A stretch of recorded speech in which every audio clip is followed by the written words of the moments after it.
ఈ వీడియోలో మనం భగవద్గీత అధ్యాయము 4 శ్లోకము 31ను పరిశీలిద్దాం.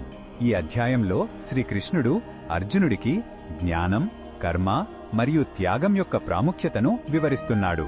యజ్ఞమంటే కేవలం అగ్నిలో చేసే హోమం మాత్రమే కాదని, నిస్వార్థంగా చేసే ప్రతి పని ఒక యజ్ఞమే అని బోధిస్తున్నాడు. మొదటగా ఈ పవిత్ర శ్లోకాన్ని భక్తితో విందాం. యజ్ఞశిష్టామృతభుజో యాంతి బ్రహ్మ సనాతనం నాయం లోకోస్త్యయజ్ఞస్య కుతోన్యః కురు సత్తమా. ఈ శ్లోకమంథమేమిటంటే, ఓ కురుశ్రేష్ఠుడా, యజ్ఞం చేసిన తరువాత మిగిలిన అమృతంలాంటి ఫలాన్ని అనుభవించేవారు శాశ్వతమైన బ్రహ్మమును పొందుతారు. ఎలాంటి యజ్ఞము అంటే నిస్వార్థ కర్మ చెయ్యని వారికి ఈ లోకంలోనే సుఖం దొరకదు. ఇక పరలోకం సంగతి చెప్పేదేముంది. ఇక్కడ యజ్ఞమంటే కేవలం అగ్నిహోత్రం కాదు, భగవంతుని ప్రీతి కోసం ఫలాపేక్ష లేకుండా చేసే ప్రతి పని యజ్ఞమే.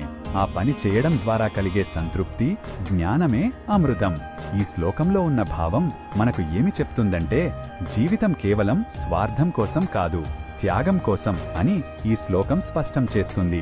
నిస్వార్థ సేవ లేదా త్యాగం లేని జీవితం నిస్సారమైనది, ప్రయోజనం లేనిది. అలాంటి వారికి ఈ లోకంలో గాని పరలోకంలో గాని నిజమైన శాంతి, ఆనందం లభించవని కృష్ణుడు హెచ్చరిస్తున్నాడు. మన ఉనికికి ఒక అర్థాన్ని, ప్రయోజనాన్ని ఇచ్చేది మన త్యాగమే. ఈ బోధనను మన దైనందిన జీవితంలో ఎలా ఉపయోగించుకోవచ్చంటే, మనం చేసే ప్రతి పనిని, అది మన ఉద్యోగమైనా, కుటుంబ బాధ్యతైనా, సమాజ సేవైనా భగవంతునికి అర్పించినట్లుగా నిస్వార్థంగా చెయ్యాలి.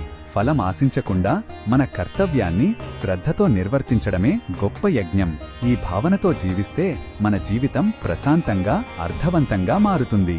మరిన్ని భగవద్గీత శ్లోకాల అర్థాన్ని తెలుసుకోవాలంటే మా తదుపరి వీడియోలను తప్పకుండా చూడండి.